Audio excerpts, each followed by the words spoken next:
안녕하세요. 사연에 빠지다의 DJ 민영입니다. 오늘 사연자는 시집살이를 당하다 못해 시모에게 뺨까지 맞는 서름을 당하고야 말았다는데요. 과연 어떤 사연인지 들어보겠습니다. 오늘도 두 가지 사연 준비되어 있어요. 끝까지 함께 해주실 거죠?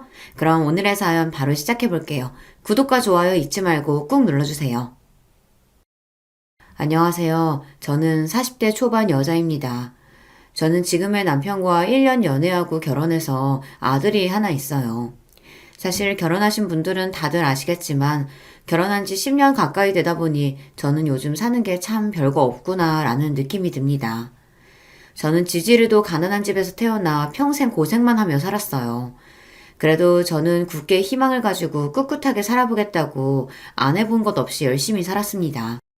하지만 인생이라는 게 나아지는 것도 없이 항상 그 자리더라고요. 제 인생이 엉망이 되기 시작한 건 아버지께서 IMF 때 직장에서 잘렸을 때부터예요. 술에만 빠져 사시느라 가정에 소홀하셨어요. 정말 아무것도 안 하고 매일 술만 드셨죠. 그러다 보니 어머니와 아버지는 매일 싸우기만 하셨어요. 내가 일생을 다 바쳐서 일한 회사가 날 버렸어. 내가 지금까지 회사 위에서 어떻게 살았는데 난 배신당했다고. 웃기고 있네. 나라까지 망하게 생긴 와중에 당신 같은 일개 직원을 누가 챙긴다고 그런 소리를 해. 헛소리하지 말고 당장 애들하고 어떻게 먹고 살 건지 궁리나 해. 지금 생각해보면 아버지는 자신이 없었던 것 같아요. 평생 일했던 회사에서 잘리고 나자 앞으로 어디서 뭘 해먹고 살아야 할지 막막하셨던 거죠. 다시 세상에 나가는 게 겁이 나니 자꾸만 술에 취해 집에 숨어있기만 하신 거예요. 그런 와중에 가장이 힘이 되어줘야 할 가족에게까지 외면당했습니다. 어머니는 아버지를 세상에서 가장 한심한 인간 취급했고 친가 식구들은 아버지를 무시했어요. 다들 도와주지는 않으면서도 사람을 바닥 끝까지 끌어내리는 건 다들 잘했죠. 저는 그런 아버지가 불쌍했어요. 장남으로 태어나 평생 부모님 수발 들고 결혼해서 처자식 건사하겠다고 한 번 쉬지도 않고 열심히 살았는데 그깟 회사 좀 잘렸다고 다들 쓸모없는 인간 취급을 했으니까요. 그렇다고 아버지를 원망하는 어머니를 이해하지 못한 건 아니에요. 어머니도 졸지에 가장으로 나서서 돈을 벌어야 하는 상황에 놓이다 보니 원망할 사람이 아버지밖에 없었거든요. 어머니는 식당일부터 청소일까지 안 해본 것 없이 다 하셨어요. 그런데 그것마저 어머니께서 사기를 당했습니다. 당시에 제가 고등학교에 다닐 때였는데 집까지 날려서 내 식구가 집도 절도 없이 여기저기 떠돌아다녀야 했습니다. 오빠는 대학을 휴학하고 도망가듯 군대에 입대했고 아버지는 어머니와 대판 싸웠고 집을 나가 소식이 끊겼습니다. 어머니는 급한 대로 저를 외할머니 댁에 맡겨놓고 돈을 벌러 나가셨어요.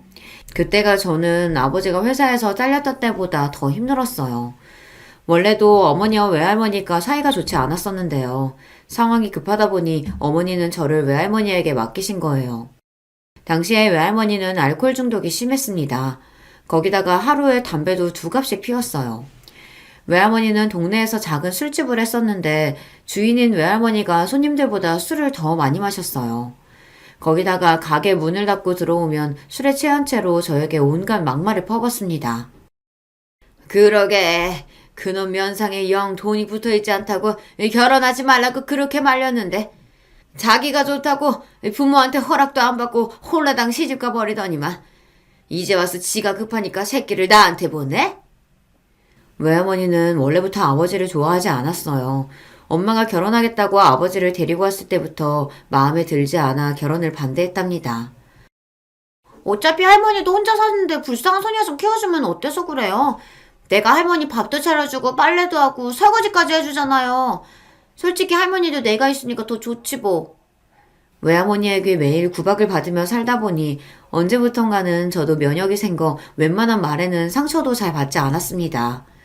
어려서부터 어머니에게 외할머니 이야기는 귀에 딱지가 생기게 들었어요. 아이 아빠가 누군지도 모른 채로 자식을 싸질러 놓고는 제대로 키우지도 않았으면서 나가서 돈을 벌어오라고 내쫓았다고요. 그래놓고 어머니가 돈을 벌어오면 10원 한 장 안 남기고 다 뺏어갔답니다. 심지어 저에게도 매일 나가서 돈을 벌어오라는 소리를 했어요. 너는 19살이면 이제 애도 아니구만. 집구석이 거지 같으면 나가서 벌어먹을 생각을 해야지. 다 늙은 나한테 빌붙어? 내가 집안일은 할머니보다 훨씬 더 많이 하는데 빌붙기 누가 빌붙는다 그래요. 할머니한테 내가 월급을 받아도 시원찮구만. 뭐야? 2년이 뚫린 입이라고 아무 소리나 짓거리는 것 좀 봐. 앞으로 이 집에서 먹고 자려거든. 너도 나가서 네 생활비 벌어와. 안 그러면 이제 밥도 없어. 외할머니와 함께 사는 건 너무 힘들었어요. 아무리 외할머니라도 그렇지 이런 사람한테 자식인 나를 맡길 정도면 어머니도 상황이 급하긴 한가 보다 싶었습니다. 외할머니가 하도 닥달하는 바람에 저는 고3 때부터 아르바이트를 시작했습니다. 외할머니가 그나마 집에서 밥은 먹게 해줘도 돈은 일절 한 푼도 주지 않았거든요. 덕분에 저는 사회 경험을 일찍이 시작했어요. 더군다나 제가 아르바이트를 받으면 외할머니는 다 뺏어가려고 했습니다. 처음엔 저도 못 모르고 있다가 어느새 보면 외할머니한테 돈을 다 뺏겼어요. 하지만 나중에는 저도 꾀가 생겨서 제가 쓸 돈은 몰래 숨겨두고 나머지만 외할머니에게 줬습니다. 저도 살아야 하니까요. 그러다 제가 20살이 되었을 때 어머니와 아예 연락이 끊겼습니다. 제가 연락을 하면 아예 받지도 않았고 본인이 하고 싶을 때만 1년에 한두 번 연락했어요. 그때 외할머니가 노발대발 난리가 났었습니다. 2년이 남자 만나서 살림 차린 게 분명해. 그게 아니면 돈 벌러 간다는 년이 지금까지 자기 새끼 데리러 안 온다는 게 말이 돼? 으이구, 니년 팔자도 더럽다 더러워. 아비한테 버림받은 것도 모자라서 어미한테도 버림받고 오빠라는 새끼는 연락도 안 되고 졸지에 코와 다 됐다. 외할머니는 입이 참 걸었어요. 저를 걱정해서 하는 말인데도 기분이 나쁘게 들렸죠.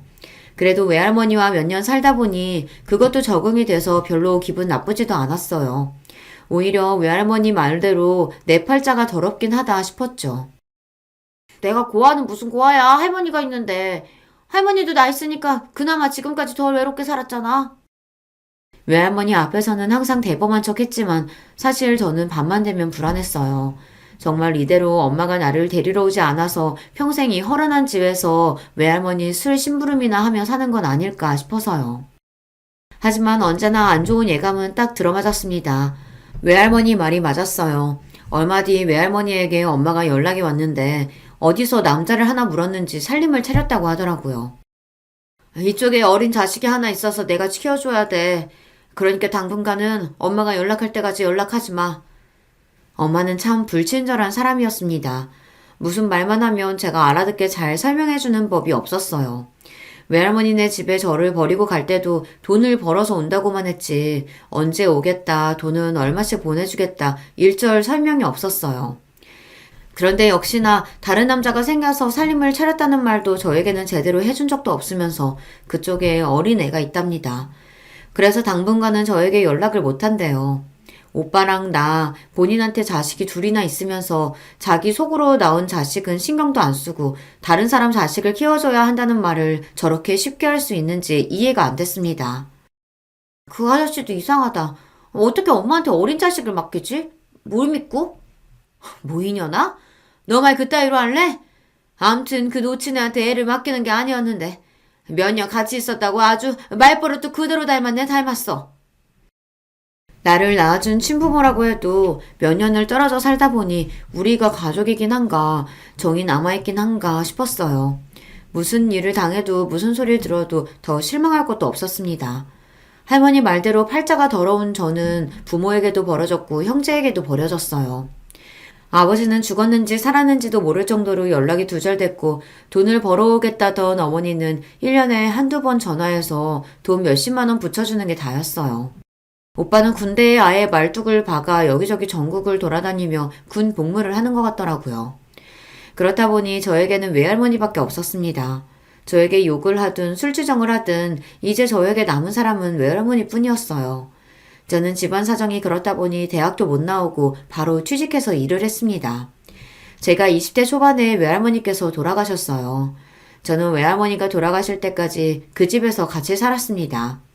그때까지도 어머니는 저를 데리러 오지 않았으니까요. 심지어 외할머니께서 돌아가시기 전에 간암으로 고생을 하셨는데 그때도 엄마는 한 번을 보러 오지 않았어요.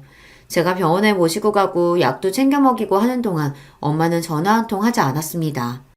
엄마는 외할머니께서 돌아가셨다는 연락을 받고 나서야 나타나서는 딸 흉내를 내며 장례식장에서 곡을 했습니다. 그 모습을 보는데 저는 웃음이 절로 튀어나왔어요. 부모 자식이라는 게 뭔가 싶어서요. 네 할머니 집 부동산에 내놨으니까 팔리면 바로 연락해. 혼자 다 가지고 튈 생각하지 말고.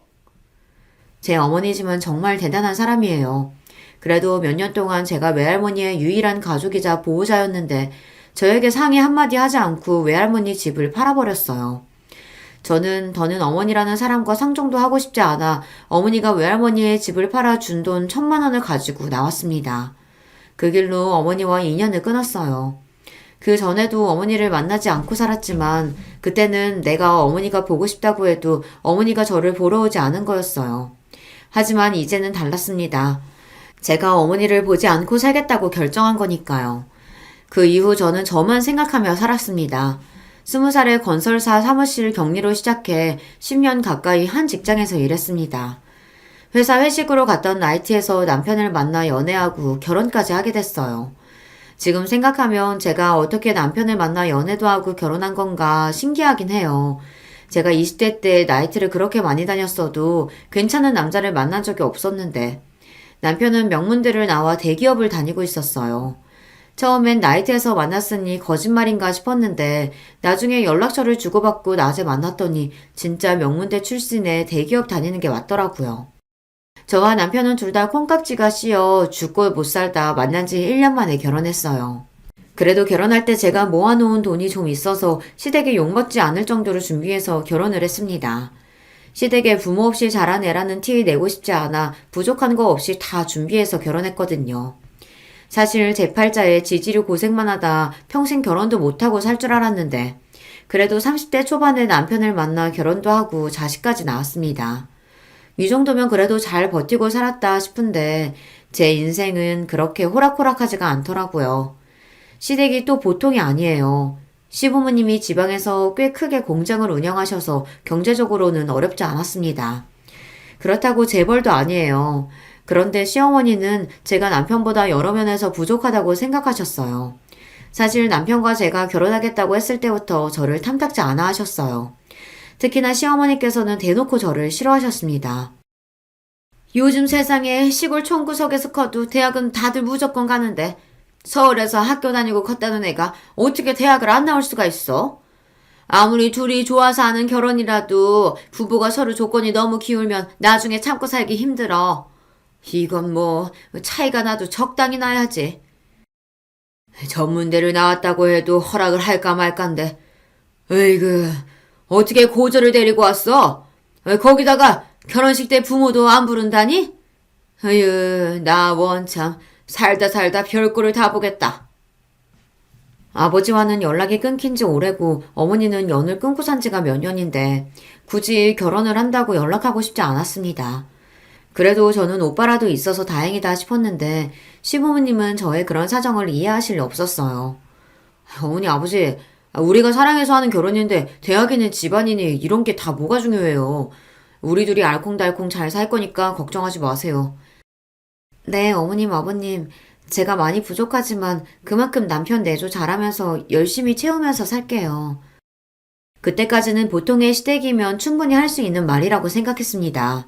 사실 제가 생각해도 남편보다 제가 많이 부족한 사람이니 현실은 인정하고 그만큼 남편에게 잘하고 살면 나중에는 시부모님께서도 인정해 주실 거라 생각했어요. 사실 부모님과 일찍이 떨어져 가족의 사랑이라고는 느껴본 적이 없이 살다 보니 저는 시부모님에게 사랑받은 며느리가 되고 싶었어요. 이렇게 해서라도 단란한 가정의 품에서 안정감을 느끼고 싶었습니다. 그런데 제 팔자가 어디 그런가요? 전생에 나라를 팔아먹어도 몇 번을 팔아먹었는지 아무리 노력해도 시부모님의 마음을 얻을 수가 없었어요. 한 번은 이런 적이 있었습니다. 시아버지 조카 결혼식이 있어서 시부모님이랑 시누이가 서울에 올라왔어요. 결혼식이 금요일이라 우리 집에 금요일날 오셨다가 다 같이 결혼식에 참석하고 하루 주무시고 토요일날 내려가겠다고 하셨죠. 저는 시부모님 고생하시는 게 싫어서 금요일날 회사 반차를 내고 제가 직접 서울역으로 모시러 갔어요.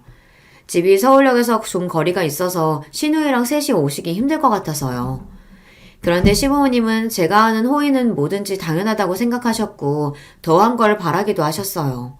저와 남편이 결혼식 올리고 신혼집에는 처음 오시는 거였는데 집을 보자마자 싫은 소리부터 하셨습니다.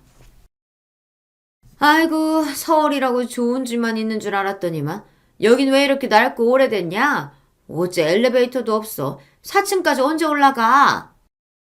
전세라길래 집이 좀 큰가 보다 했더니만 이건 뭐 월세만도 못하다. 새언니는 20살부터 직장생활을 오래 했다면서 모아놓은 돈이 영 없었나 봐요. 무슨 이런 집을 구했어요? 남편은 회사에서 지원해준 원룸에서 살다가 결혼하면서 제가 살던 빌라로 들어왔어요. 전세이긴 해도 방도 2개 다 크고 거실도 넉넉합니다. 제 나이에 아무런 도움 없이 제 힘으로 서울에서 이 정도 살면 잘 사는 거라고 나름 씩씩하게 살아왔는데 시누이가 그런 식으로 말을 하니 기분이 확 상하더군요. 전세기는 해도 방도 넓고 거실도 커요. 신혼부부 둘이 살기는 딱 좋죠 뭐. 에이, 넓기는 뭐가 넓어요. 난 결혼할 남자가 아파트 안에 오면 절대 안 살 거예요. 아가씨는 아직 취직도 안 했으면서 시집갈 생각부터 하는 거예요? 어머, 얘가 너랑 같니? 우리 막내는 직업 같은 거 없어도 결혼하겠다는 남자들 줄을 서. 시누이는 저보다 고작 1살 어려요. 30대 중반이 다 됐는데 제대로 된 직장 생활도 해본 적 없고 집에서 놀고 있습니다. 그런 주제에 제 앞에서 잘난 척을 해대는 게 재수없어 한마디 했더니 시어머니가 바로 정색을 하시더군요. 그때였어요. 누가 시댁 식구 아니랄까봐 시아버지까지 굳이 한마디 보태시더군요. 오늘 결혼하는 조카놈은 고작 중소기업 다니는데도 글쎄 처가에서 아파트를 해온단다. 에휴, 우리 아들놈은 명문대 나와서 남들은 꿈도 못 꾸는 대기업에 들어가는데도 이런 나이가 빠진 전세나 살고 있으니 나원 참 속상해서. 시아버지는 저를 쏘아보시며 혀까지 끌끌 차셨습니다. 순간 저는 스스로가 비참할 정도로 자존심이 상했어요. 사람을 앞에 두고 저런 소리까지 하실 줄은 몰랐거든요. 거기다가 시어머니는 집안을 여기저기 둘러보시면서 연신 잔소리를 하시더니 침대에 벌러덩 누우며 이내에 뜬금없는 소리를 하셨어요. 아이고, 집이라고 코딱지만 해서 앉을 데도 없네. 나 이제 무릎 아파서 더는 못 내려가니까 새아기 네가 나가서 돈 좀 찾아와라. 축의금하게 100만 원 후딱 찾아와.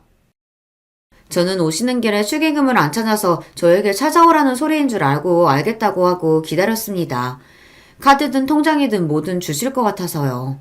그런데 가만히 서 있는 저를 보더니 시어머니가 갑자기 호통을 치셨어요. 어머 얘 좀 봐. 너 지금 나더러 축의금 내라고 기다리고 있는 거니? 네가 해온 것도 없이 맨몸으로 들어왔으면은 이런 거라도 네가 알아서 준비해야지. 에휴, 애가 눈치도 없고 센스도 없고. 그때까지도 저는 시어머니께서 무슨 소리를 하시는 건가 싶었어요. 며느리인 제가 시아버지 조카 결혼식에 가는 거야 그렇다 치지만 시부모님 축의금까지 왜 제가 내야 하는 건가 의아했거든요. 저희는 따로 축의금 준비했는데 어머님 아버님이랑 같이 해야 하는 건가요? 저는 정말 몰라서 물어본 겁니다. 저와 남편은 따로 30만 원 축의금을 준비해뒀는데 이걸 시부모님이랑 합쳐서 내라는 이야기인가 싶어서요.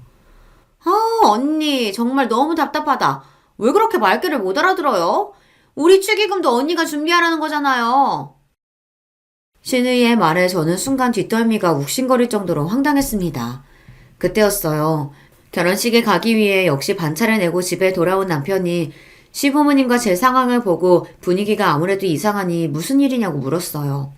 그러자 시어머니께서 하시는 말씀이 기가 막혔습니다. 네 처가 시집 오면서 해온 게 뭐가 있니? 꼴랑 몸뚱이만 들고 들어왔는데 집에 이런 행사 있을 땐 자기가 알아서 우리 축의금까지 좀 낼 수 있는 거 아니야? 내가 나가서 100만 원 찾아오라고 했더니 저렇게 모르는 척 정색을 하고 있다. 시어머니는 저더러 본인들 축의금까지 내는 게 당연하다는 식으로 이야기했어요. 우리 오빠보다 훨씬 더 부족한 며느리 우리 엄마 아빠가 애써 참고 받아줬으면 돈으로라도 보상을 해야지. 세연이는 왜 그렇게 생각이 없어요? 저는 순간 너무 황당해서 어안이 다 벙벙했어요. 더군다나 더 기가 막혔던 건 남편의 태도였습니다. 축의금 준비 못했으면 말을 하시지. 그걸 왜 이 사람한테 그래요. 자기야, 나랑 같이 나가서 돈 찾아오자. 잠깐만 기다리세요. 금방 다녀올게요. 남편은 마치 제가 잘못하기라도 한 것처럼 연신 눈빛을 보내며 나가자고 했습니다. 남편은 결국 은행 가서 100만 원을 찾았어요. 그러면서 한다는 말이 가관이었습니다. 내가 우리 부모님한테 어떤 아들인지 자기도 알잖아. 내가 너무 귀하고 아까워서 그러시는 거니까 자기가 조금만 이해해줘. 나는? 나는 귀하고 아깝지 않아? 아무리 당신들 자식 귀해도 나는 남의 자식인데 이렇게 함부로 대하시면 안 되지. 남편의 말에 서러움이 폭발한 저는 눈물이 펑펑 쏟아졌습니다. 제가 대학을 못 나오고 부모가 없다시피 자란 게 제 잘못도 아닌데 이토록 무시를 당할 일인가 싶어서요. 우리 부모님 유난한 거 알잖아. 당신이 하나하나 다 서운하고 섭섭하기 시작하면 우리 부모님 상대하기 힘들어. 멀리 사셔서 자주 보는 것도 아닌데 당신이 좀 참아야지 어쩌겠어. 남편은 연세 드신 시부모님은 절대 변하실 분들이 아니니 저에게 참아야 한다고 했습니다. 그게 가정의 평화를 지키는 일이라고 했어요. 처음엔 저도 시부모님과 시누이를 상대하는 게 너무 힘들었어요. 제가 아무리 잘하려고 해도 시댁 식구들의 마음에는 제가 남편보다 많이 모자라고 부족한 애라는 전제가 깔려 있으니 저를 좋게 봐주실 생각이 없었죠. 남편 말대로 멀리 살아 다행이지 가까이 살면서 자주 만났다라면 저는 아마 견디지 못하고 남편과 헤어졌을 거예요. 그나마 1년 중 명절이나 집안 행사가 있을 때만 보니 그날만큼은 내가 보살이다 생각하고 꾹꾹 참는 수밖에 없었죠. 그런 와중에도 시부모님은 저를 괴롭히지 못해서 안달이었습니다. 시댁에 큰일이 있을 때마다 너무도 당연하게 제가 돈을 내야 한다고 생각하셨죠. 너는 애가 뉴스도 안 보냐? 시부모님 사는 동네에 비가 쏟아졌다는데 어떻게 며느리라는 애가 전화 한 통을 안 해? 아버님 죄송해요. 준우가 요즘 낮밤이 바뀌어서 통 뉴스 볼 시간이 없었어요. 비 많이 와서 피해가 있으셨던 거예요? 제가 어떻게 지내는지 애는 잘 크는지 평소에 제 안부 같은 건 원래도 묻지 않으시던 분들이라 그러려니 했습니다. 애가 낮에 잔다고 너도 똑같이 낮에 자면 안 되지? 여자가 집안일도 싹 깨끗이 하고 남편을 챙겨야지. 시아버지는 언제나처럼 잔소리를 늘어놓으셨어요. 그러더니 본론을 이야기하시더라고요. 비가 많이 와서 담이고 뭐고 상태가 영 부실해서 공사를 좀 해야겠다. 내가 알아보니까 벽이랑 대문이랑 새로 하면 돈 1,000만 원 든다고 하니까 네가 좀 보내라. 상황이 급한 거는 알지만 지금 당장 1,000만 원을 전부 보내라고 하시니 저는 당황스러웠어요. 준우 아빠 퇴근하고 오면 상의해서 보낼게요. 상의는 무슨 상의야? 네 남편 매일 나가서 일하느라 힘든데 괜히 신경 쓰게 그런 쓸데없는 소리 뭐하라고 해. 너 회사 그만두면서 받은 퇴직금이 있을 거 아니냐? 너는 부모도 없이 따로 돈 쓸 데도 없을 테니 그냥 좀 보내라. 시아버지는 자기 할 말만 뱉어놓고는 전화를 끊어버렸습니다. 이제 보니 시아버지의 목적은 제 퇴직금이었어요. 제가 아이를 낳으면서 10년 넘게 다닌 회사를 그만둔 거 아셨으니 그 돈을 뺏고 싶으셨던 거죠. 저는 시아버지의 태도에 기분이 상해 남편에게 말도 안 하고 돈도 보내지 않았습니다. 시부모님 집 공사하는데 돈을 보태드리는 거 자식으로서 어려운 일은 아니지만 평소 시부모님께서 저에게 하신 일들이 있으니 순순히 드리는 게 어쩐지 마음이 내키지 않더라고요. 그런데 그 다음날 시어머니에게 연락이 오고 그 다음날부터 시누이에게까지 연락이 왔어요. 애미 너는 시아버지가 그렇게까지 말했으면 알아서 연락을 해야지. 어쩜 아직 소식이 없냐? 네 주제에 우리 아들 같은 애랑 살게 해줬으면 고마운 줄 알아야지. 그깟 돈 1,000만 원이 아깝냐? 어머님 그런 게 아니고요. 제가 돈 해드리는 게 당연한 일이 아는데 왜 매번 말씀을 그렇게 하세요?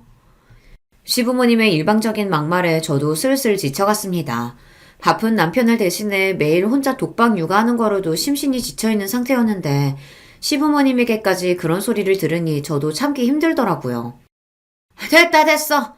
친정이라고 막장인데 네가 뭘 배우고 컸겠니? 그깟 돈 주기 싫으면 말아라. 시어머니는 또 일방적으로 본인 하실 이야기만 하고 전화를 끊었습니다. 그러고는 시누이에게 전화가 왔어요. 내가 너무 열받아서 오빠한테 전화하려다가 언니한테 한 거예요. 언니는 자기 주제에 너무 모르는 거 아니에요? 내가 언니면 시댁에 미안해서라도 매일 절이라도 하겠어요.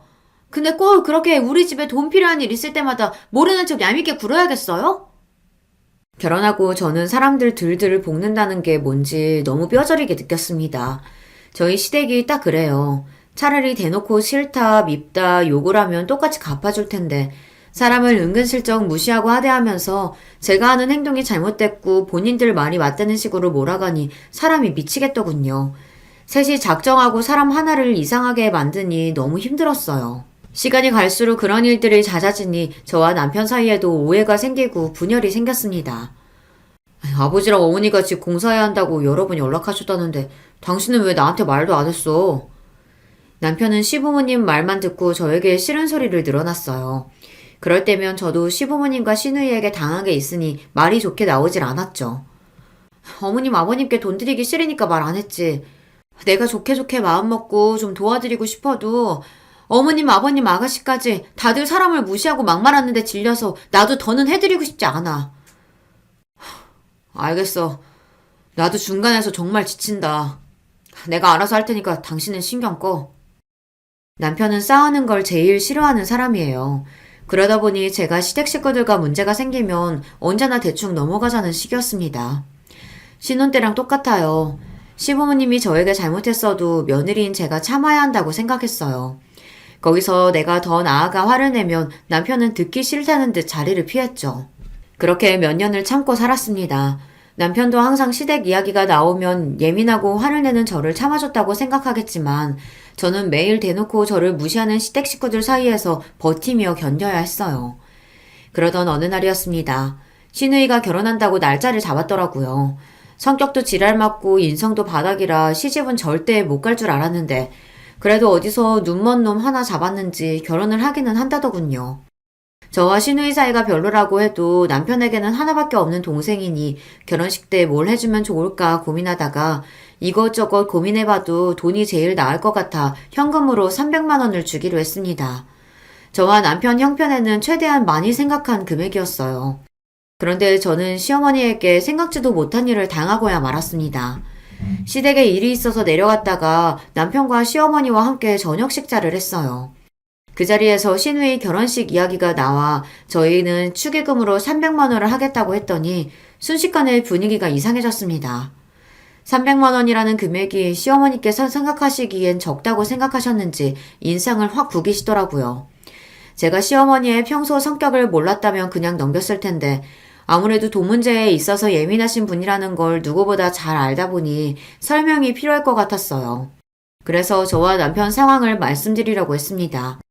그런데 그때 제가 말할 새도 없이 시어머니께서 갑자기 자리에서 벌떡 일어나시더니 제게로 다가왔어요. 그리고는 제 뺨을 세게 갈겼습니다. 저는 시어머니의 행동에 놀라서 말문이 턱하고 막혔어요. 옆에 있던 남편도 놀라서 시어머니에게 달려갔습니다. 엄마, 미쳤어? 지금 뭐 하는 거야?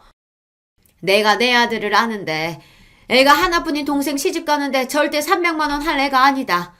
네가 신이 돈 주기 싫어서 순지는 우리 아들 꼬셔서 300만 원 하자고 한 거지? 그치? 저는 순간 꿈을 꾸는 줄 알았습니다. 그렇지 않고서야 어떻게 시어머니라는 사람이 며느리 뺨을 때릴 수 있겠어요. 제가 남편과 결혼해 사는 동안 시어머니에게 별의별 소리 다 듣고 살았지만 살다 살다 뺨까지 맞게 될 줄은 정말 상상도 못했습니다. 시어머니는 우리 집 사정도 잘 알지 못하며 300만 원이 적다고 생각했나 봐요. 그 순간 알겠더군요. 제가 가지지 못했던 안정적인 가족이란 평생 노력해도 갖지 못하겠구나. 내 팔자가 원래 이 모양인 거구나 싶었어요. 그렇게 정신을 차리고 보니 더는 이대로는 살 수 없겠다는 결론에 이르더군요. 저는 곧바로 남편에게 다가갔습니다. 그러고는 남편에게 이혼하자고 선언했어요. 나 이런 취급까지 받으면서 더는 당신 아내로 못 살겠어. 우리 이혼해. 제 입에서 이혼이라는 단어가 나오자 시어머니가 기가 차다는 듯 콧방귀를 뀌었어요. 그러더니 한다는 말이 가관이었습니다. 어이씨구, 네 주제에 나한테 뺨 좀 맞았다고 감히 내 아들한테 이혼 소리를 먼저 해? 네가 아주 정신이 나갔구나. 시어머니는 뻔뻔해도 너무 뻔뻔했습니다. 며느리 뺨을 때리고도 미안한 줄을 몰랐어요. 정신 나간 건 어머님이죠. 어떤 미친 시어머니가 며느리 뺨을 때려요. 지금까지 어머님이 저에게 무슨 짓을 해도 우리 아들 생각해서 꾹 참고 살았어요. 그런데 더는 안 되겠어요. 난 무슨 일이 있어도 이혼할 거니까 그런 줄 알아. 저는 남편에게 이혼을 선언하고 식당 문을 박차고 나올 생각이었습니다. 제 마음은 어느 때보다 진심이었으니까요. 남편과 사는 10년 동안 별의별 일이 다 있었지만 저는 아들 하나만 바라보며 꾹 참고 살았어요. 제가 어릴 때부터 부모 없이 자라다 보니 제 아들만은 저와는 다르게 살길 바랬거든요. 경제적으로 부유하지 않아도 화목한 부모 아래서 안정적으로 살기만을 바랬는데 그게 이렇게 힘들 줄은 몰랐습니다. 아무리 그래도 이건 아닙니다. 제가 시어머니에게 손찌검을 당하면서까지 지켜야 하는 건 어디에도 없어요. 제 자식이 귀한 만큼 저 스스로도 소중하니까요. 그때였습니다. 제가 이혼을 선언하고 시어머니와 실랑이를 벌이는 사이 순식간에 표정이 바뀐 남편은 잔뜩 상기된 표정을 지으며 시어머니에게 다가갔어요. 그러더니 한다는 소리가 놀라웠습니다. 엄마, 진짜 왜 이러는 거야? 내가 준호 엄마한테 함부로 하지 말라고 몇 번이나 이야기했잖아. 준호 엄마니까 나랑 살아주는 거라고. 어머머? 얘 말하는 것 좀 봐? 네가 어디가 어때서 그런 소리를 해? 전혀 저거 아니어도 너랑 살겠다는 여자 줄을 섰어. 걱정하지 마. 착각은 자유하지만 시어머니는 단단히 착각하고 있었어요. 제가 남편과 이혼해서 남편이 이혼남이 되더라도 여자들이 줄을 설 거랍니다. 그 정도로 현실 감각이 없었어요. 엄마 때문에 준호 엄마가 나랑 못 살고 이혼하겠다는 거잖아. 나 준호 엄마 없이는 절대 못 사니까 엄마가 얼른 사과해. 안 그러면 나도 앞으로 절대 엄마 안 봐. 남편이 그렇게 나올 줄은 몰랐는데 갑자기 시어머니에게 언성을 높였어요. 그러더니 저에게 사과 안 하면 시어머니와 아예 인연을 끊겠답니다. 그 순간 저는 남편이 웬일인가 싶어 어안이 벙벙했습니다. 놀라운 건 거기서 끝이 아니었어요. 남편이 제 손을 꼭 잡더니 시어머니에게 한 번 더 소리를 질렀습니다. 준호 엄마가 꼬셔서 축의금 300만 원 하는 거 아니냐고? 엄마, 준호 엄마 아니었으면 나 수중에 돈 10만 원도 없어. 그나마 준호 엄마가 있어서 300만 원이나 축의금 할 수 있는 거라고. 애가 자꾸만 뭐라고 하는 거야. 그 유명한 대기업에 다니는 네가 수중에 돈이 없기는 왜 없어? 농담이라도 그런 소리 하는 거 아니야. 엄마, 제발. 제발 모르면 가만히 좀 있어. 나 돈 없어. 회사도 잘린 데다가 퇴직금 받은 것까지 다 주식에 투자했다가 몽땅 다 날렸다고. 뭐야? 그 좋은 대기업을 네가 왜 잘려? 거기다 주식이라니. 그럴 리가 없다. 너 지금 그것도 네 마누라가 시켜서 하는 거짓말이지? 그치? 시어머니는 평생 속고만 살았는지 말도 안 되는 소리를 했습니다. 남편이 무슨 말만 하면 다 제가 시킨 거라고 했어요. 하지만 남편의 말은 모두 다 진실이었습니다. 작년에 남편은 그 대단한 대기업에서 잘렸고 퇴직금으로 받은 돈을 주식과 비트코인에 투자했다가 싹 다 날렸어요. 남편은 시댁 식구들의 자랑입니다. 시골 촌구석에서 태어나 학원도 한 번 안 다니고 서울의 명문대에 떡하니 붙은 것도 모자라서 이름만 대면 모두가 아는 대기업에 척척 입사한 대단한 아들이에요. 동네 자랑이 따로 없었죠. 집안에 온 기대를 받으며 살아온 아들이 부모도 없고 가진 것도 없는 저 같은 여자를 만나 결혼했다고 했을 때 부모님은 착잡했습니다. 안 그래도 제가 마음에 들지 않던 와중 말도 잘 안 듣고 고분고분하지도 않으니 시부모님은 어떻게 해서든 제 길을 꺾어보려고 했어요. 그런데 일찍이 산전수전 겪으며 살아온 저에게 그것마저도 쉽지 않았어요. 그러니 그 잘난 아들이라도 가지고 생색이라도 내고 살아보려고 했던 거죠. 그런데 그 잘난 아들이 회사에서 잘리고 말았습니다. 남편은 투자 이야기는 몰라도 회사에서 잘린 건 시댁 식구들에게 이야기하겠다고 했지만 제가 그러지 말라고 했어요. 시부모님에게 남편이 어떤 아들인지 누구보다 잘 아는데 그 잘난 아들이 회사에서 잘렸다고 하면 너무 속상해 하실 것 같아서요. 나중에 새로 직장을 구하고 나서 말씀드리자고 했죠. 그래서 남편도 시댁에 말은 못하고 끙끙거리고 있었어요. 사실 저도 처음엔 바로 직장이 구해질 줄 알았는데 생각보다 재취업이 쉽지 않더라고요. 그동안 제가 열심히 일해 생활비를 충당하다 보니 남편이 저에게 많이 미안했어요. 더군다나 상황을 모르는 시어머니께서 툭하면 저를 무시하고 구박하시니 남편은 더 어쩔 줄 몰라 했습니다. 그 와중에 오늘 같은 일까지 생겼으니 남편은 더 불안했던 겁니다. 제가 세상 단호한 얼굴로 이혼하자고까지 했으니까요. 그래. 뭐 네가 회사에서 잘렸다고 하자. 그렇다고 그게 무슨 문제야? 너처럼 명문대 나오고 대기업까지 다닌 애를 어느 회사에서 마다하겠어? 분명 금방 취직될 거다. 걱정할 것도 없지 뭐. 엄마, 나 회사 작년에 잘렸어. 집에서 논 지 벌써 1년이나 됐다고. 그동안 준호 엄마가 나 대신해서 가장 노릇하느라 고생이 많았는데 엄마까지 제발 보태지 좀 마. 남편은 못난 아들 때문에 고생하는 며느리한테 잘해주지는 못할 망정 어떻게 따귀를 때릴 수 있냐고 따졌지만 뻔뻔한 시어머니가 그런 상황을 인정할 리 없었어요. 오히려 끝까지 본인은 잘못한 게 없다고 우겼죠. 에미니가 우리 아들 대신해서 몇 달 가장 노릇 좀 했다고 아주 어깨에 힘이 잔뜩 들어갔나 본데 그렇다고 한들 내가 네 뺨 좀 때렸다고 네 주제에 이혼 이야기까지 입에 올리는 건 아니지. 너보다야 내 아들이 100배는 아까운데. 엄마 제발 좀 그만해. 준호 엄마가 나보다 못한 게 뭐가 있다고 자꾸 그래. 누가 봐도 준호 엄마가 나보다 100배는 아까워. 아이씨구 너야말로 멍청하게 무슨 소리 하는 거야? 너는 명문대 나와서 대기업까지 다니데다가 멀쩡히 부모가 둘 다 살아있잖아.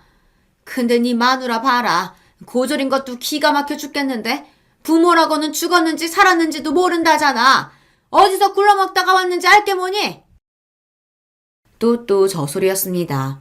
이쯤 되니 제가 대학도 나오고 부모님도 멀쩡히 옆에 계셨다면 시어머니가 저를 대하는 태도가 달랐을까라는 생각부터 들더라고요.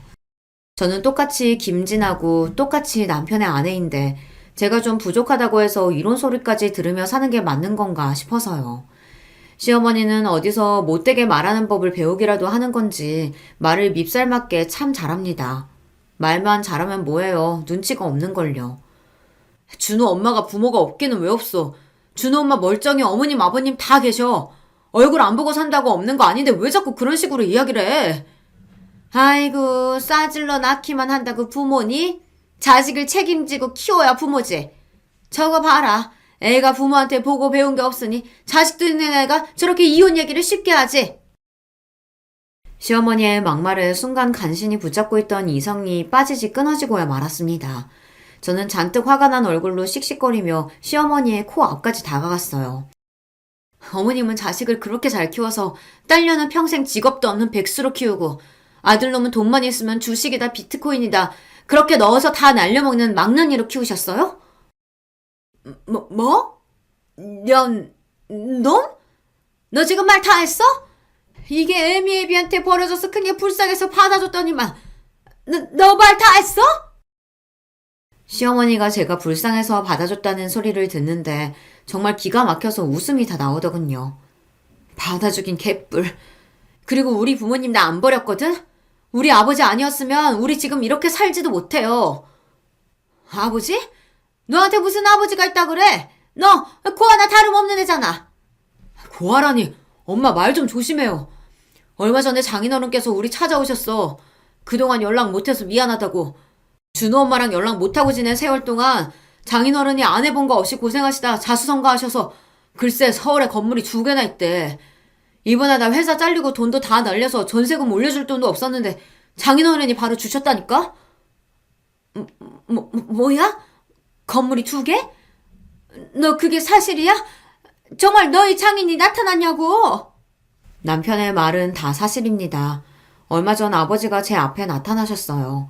저 자식을 버리고 집을 나가버렸던 아버지는 한시도 저와 오빠를 잊은 적이 없답니다. 몰래서라도 돈을 벌어 저희 앞에 나타나겠다고 다짐하셨대요. 그게 20년 가까이 걸리신 거예요.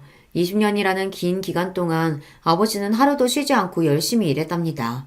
공사장, 인테리어 현장, 몸으로 하는 일이란 일은 다 하면서 기술을 배웠대요. 그러다 잘 알게 된 부동산 투자회사 대표와 동업을 해서 성공을 이뤘대요. 그 덕분에 서울 한복판에 건물을 2개나 올렸답니다. 그제야 저와 오빠 앞에 나타날 명분이 생겼다고 생각한 아버지는 수소문을 해서 저와 오빠를 찾아내셨어요. 그래서 얼마 전에 오빠와 남편 그리고 저와 함께 아버지는 오랜만에 만나 회포를 풀었습니다. 당시에 남편이 취직도 안 되고 돈도 다 널려서 형편이 좋지 않을 때였는데 주인이 전세금까지 올려달라고 해서 답답하던 차였어요. 은행에 대출을 알아보러 한창 다닐 때라 아버지와 식사 자리에서도 은행에서 걸려온 전화를 받았었는데요. 제 상황을 알게 된 아버지께서 대출받을 필요 없다고 그 자리에서 바로 돈을 보내주겠다고 하시더라고요. 저는 괜찮다고 제가 알아서 하겠다고 여러 번 이야기했지만 아버지는 더 완강하게 이야기하셨어요. 내가 평생 너희한테 아버지 노릇 못하고 살았는데 이렇게라도 갚을 수 있으니 얼마나 다행이니. 그리고 내가 왜 그동안 그렇게 힘들게 벌어서 건물부터 샀는데 다 지금까지 고생만 하고 산 너희한테 물려주려고 그런 거다. 앞으로는 돈 걱정하지 말고 살아. 이 아버지가 다 알아서 해줄게. 사람이라는 게 참 간사해요. 아버지가 제 앞에 나타나기 전까지는 항상 부모님을 원망하면서 살았는데 시부모님께 구박을 당할 때마다 내가 멀쩡한 부모가 있었다면 이런 취급은 안 받고 살았을 텐데 싶어서 항상 미워하고 원망했습니다. 그런데 몇십 년 만에 나타난 아버지가 번듯하게 사는 모습을 보여주며 앞으로 돈 걱정은 하지 말라고 하시니 어쩐지 마음이 든든하고 한시름 났다라는 느낌마저 들더라고요. 그런 집안 사정을 시어머니에게 이런 식으로 말하려고 했던 건 아니지만 시어머니가 자꾸만 선을 넘으며 몰상식하게 구시니 저도 참을 수가 없었습니다. 그런데 간사하게는 시어머니도 마찬가지였어요. 바로 조금 전까지만 해도 제 주제가 어떻고 하시면서 뺨까지 내리치신 분이 제 아버지 이야기를 듣더니만 순식간에 180도 달라지더라고요. 그런 사정이 있었으면 나한테 말을 하지 그랬어. 우리가 뭐 남인가? 아버지가 건물이 2개나 있으시면 나중에 아들하고 딸한테 하나씩 물려주시겠네. 그치? 사람이 어쩜 저렇게 염치가 없을 수가 있죠. 다른 걸 다 떠나서 사람이 양심이라는 게 있으면 제 앞에서 어떻게 아버지 건물 이야기를 하실 수 있을까 싶었습니다. 애미, 너 아까 이혼 이야기 꺼낸 건 괜히 나랑 네 남편 겁주려고 해본 말이지? 그치? 너희가 왜 이혼을 하니? 우리 준우 생각도 해야지. 시어머니는 정신이 나간 게 분명합니다. 만약 시어머니가 정말로 우리 준우를 생각했다면 그동안 저에게 그렇게 하시면 안 됐어요. 저는 시어머니와 단 1분 1초도 얼굴을 마주보고 싶지 않았습니다. 아니요, 어머니, 진심이에요. 어머님이 제 시어머니인 이상 더는 준우 아빠랑 못 살아요. 제가 뭐가 부족하다고 직업도 없고 돈도 없는 저런 남자랑 살아요. 저 이혼할 거예요. 저는 단호하게 이야기했습니다. 남편과 헤어질 거라고요. 사실 남편이 직장 생활에 불만을 가지고 투덜거리다가 잘리게 됐을 때도 주식과 코인으로 돈을 날렸을 때도 저는 이혼 생각은 해본 적이 없어요. 저희 부모님은 매일 돈 때문에 싸우는 모습을 자식에게 보여주다가 결국은 헤어지셨기 때문에 그게 자식에게 얼마나 아픈 상처인지 알아요. 그렇다 보니 저는 자식에게 저와 똑같은 상처는 주고 싶지 않았습니다. 가족이란 서로에게 힘든 일이 생겼을 때 돕고 의지할 수 있는 존재여야 한다고 생각했으니까요. 그래서 저는 남편에게 힘든 일이 생겼을 때 제가 돕고 의지가 되어주면 된다고 생각했어요. 그렇게 버티고 살다 보면 분명히 좋은 날이 올 거라고 기대했거든요. 그런데 제 기대는 산산이 부서졌습니다. 제가 지난 10년 동안 참고 버티며 살아온 결과가 어머님의 손찌검이었으니까요. 그런데 그 순간 남편이 말도 안 되는 행동을 했어요. 갑자기 제 앞에 무릎을 꿇고 앉았습니다. 여보, 준호 엄마, 제발 그러지 마. 나 당신 없으면 못 살아. 나 결심했어. 나 엄마 버리고 당신한테 갈게. 제발 나 좀 받아줘. 남편의 행동에 저는 기가 막혀 한숨이 절로 튀어나왔습니다. 남편에게 일어나라고 해도 남편은 안 일어나겠다고 우겼어요. 본인 부모와 지금 당장 연을 끊을 테니 이혼만은 하지 말아달라고요. 그 순간 더 충격적인 일이 일어났습니다. 남편의 행동에 기가 막히다는 듯 남편을 쏘아보던 시어머니가 갑자기 누나를 굴리더군요. 그러더니 남편 옆으로 다가간 시어머니가 본인도 무릎을 꿇었어요. 아이고 애미야, 내가 잘못했다. 내가 못 배우고 무식해서 너한테 절대 하면 안 되는 행동을 했어. 네가 너무 딸 같고 편하니까 그런 거지. 설마 내가 진심으로 무시해서 그랬겠어? 가족끼리는 원래 다 그러면서 친해지는 거야. 너 그럼 네가 좀 이해해줘. 순간 조금 전 먹은 음식을 다 토해낼 뻔했습니다. 생각지도 못했던 시어머니의 태도에 소름이 돋아 정말 속이 다 메스꺼렸어요. 바로 10분 전까지만 해도 사람을 개무시하고 제 뺨까지 때렸던 사람이 어떻게 저렇게 바뀔 수가 있죠. 저런 모습을 보고 나니 저는 더 화가 치밀었습니다. 저는 그 자리에 도저히 있을 수가 없어 아무 말도 하지 않은 채 식당을 나와버렸어요. 그러고는 바로 집으로 돌아왔습니다. 그 이후 어떻게 됐냐고요? 저는 아직도 이혼 소송 중입니다. 저는 집에 돌아오자마자 남편에게 이혼 소장을 보냈어요. 남편도 남편이지만 시어머니의 소름 돋는 행동 앞에서 다시는 시어머니의 얼굴을 보고 싶지 않았거든요. 반년 넘게 소송을 하면서 사실 저는 많이 지쳤어요. 저는 남편에게 이혼 소정을 보내자마자 아버지에게 연락해 아들과 함께 아버지 집으로 들어갔습니다. 아버지는 제 상황을 들으시더니 본인이 오히려 더 미안해 하셨어요. 내가 그렇게 엉망으로 살지만 않았으면 너한테 이런 일은 없었을 텐데. 이 아버지가 못나서 미안하다. 아버지에게 그런 이야기를 드리려고 한 건 아니었는데 본의 아니게 아버지를 속상하게 만들고 말았습니다. 그래도 아버지는 제가 이혼하겠다고 하면 응원해 주시겠다고 했습니다. 이혼하고 아버지와 함께 살면 되니 걱정하지 말라면서요. 저는 그런 아버지가 든든했습니다. 지금까지 살면서 부모든 남편이든 누구에게도 의지하며 살아와 본 적이 없었는데 이제라도 저에게도 비빌 언덕이 하나쯤은 생긴 것 같아 마음이 놓이더라고요. 하지만 남편은 아직도 이혼 생각이 없답니다. 소송 중 내내 이혼에 합의할 생각이 없다면서 저와 아들을 되찾고 싶어 해요. 여보, 나 취직했어. 대기업은 아니지만 그래도 경력적으로 들어간 거라 이제 당신이랑 우리 준우 내가 보살필 수 있다니까? 앞으로는 부모님이랑도 연 끊고 당신 말만 들으면서 살 거니까 제발 돌아와줘. 법원에서 만나기만 하면 남편은 저에게 절절히 고백을 합니다. 앞으로는 주식이든 비트코인이든 일절 신경 끄고 살 테니 믿어달라고요. 그런 모습을 보면 사실 저도 흔들려요. 남편이 철이 좀 없긴 해도 결혼 생활을 하는 동안 저와 아들에게 잘했거든요. 아들도 남편이랑 헤어져 있으니 많이 보고 싶어 하고 불안해합니다. 외할아버지네 집이 크고 넓어서 좋기는 하지만 아빠가 보고 싶대요. 저는 요즘 고민이 많습니다. 이대로 계속 소송을 하면서 이혼을 고집하는 게 맞는 건가 싶어서요.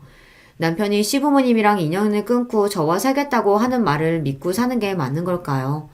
제 욕심에 남의 집 부모와 자식 간의 인연을 끊어놓는 게 맞는 건지 모르겠어요. 그렇게 다시 합쳐서 산들 우리가 잘 살 수 있을까 걱정이 되기도 하고요. 여러분의 생각은 어떠세요? 제가 이혼을 하고 아들과 아버지와 함께 마음 편하게 사는 게 나을까요?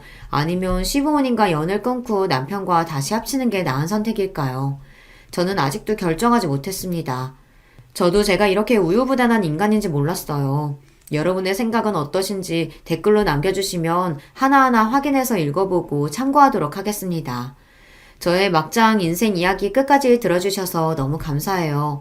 여러분의 가정에는 항상 좋은 일만 가득하시길 바랄게요.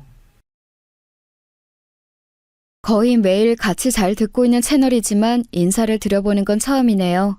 안녕하세요. 저는 지금 남편과 아웅다웅 하면서 딸 하나, 아들 하나 키우며 살아가는 여자고요. 저는 가끔 제 아이들은 궁핍을 모르는 천진난만한 아이들이라는 생각도 합니다. 저도 제 아이들처럼 남매로 태어나 자랐어요. 저하고 남동생은 원래 태어나기를 서울에서 태어났는데요. 어렸을 때 지방의 시골 동네로 이사를 갔어요. 친정 부모님께서 믿었던 지인에게 뒤통수를 맞으시고 전 재산을 잃으신 직후이기도 했습니다. 나중에 친정 부모님이 회상하시기를 그때 몇 번이고 그냥 죽을까 하셨었다네요. 내가 네 아버지한테도 그랬었어. 우리 그냥 시골 외삼촌 댁에 가서 몇 날 며칠 애들 데리고 자연 벗삼아서 마지막으로 실컷 놀고 즐긴 다음에 농약 먹고 세상 떠나자고. 시골에 농약도 있고 쥐약도 있으니까 떠나는 거 일도 아니라고. 이렇게 살 바에 그냥 떠나는 게 훨씬 낫다고. 오죽하면 내가 그랬을까. 하지만 자식들은 죄가 없잖아. 이런 부모 밑에서 태어나고 싶어서 태어난 것도 아닌데. 그래서 우리 귀염둥이 남매 얼굴 보면서 꾹 참고 견뎌낸 거야. 그러다 보니까 시간이 흘러서 이렇게 마음 편히 웃는 날도 오네. 쥐구멍에도 볕들 날이 있다는 게 헛소리는 아니었나 봐. 세상을 원망할 시간도 없었다고 친정 부모님께서 그러셨어요. 갚아야 할 돈이 넘쳐나니까 원망하는데 시간을 쏟는 건 어느 순간부터 사치가 되었다고 하셨죠. 사실 죽을 각오를 하시고선 시골에 내려오셨던 두 분이셨는데 열심히 농사일을 하시면서 삶의 의지를 다지셨고 돈이 되는 품종으로 운 좋게 남들보다 대범하게 대량 재배하시면서 그때부터 인생의 반전을 맞이하셨습니다.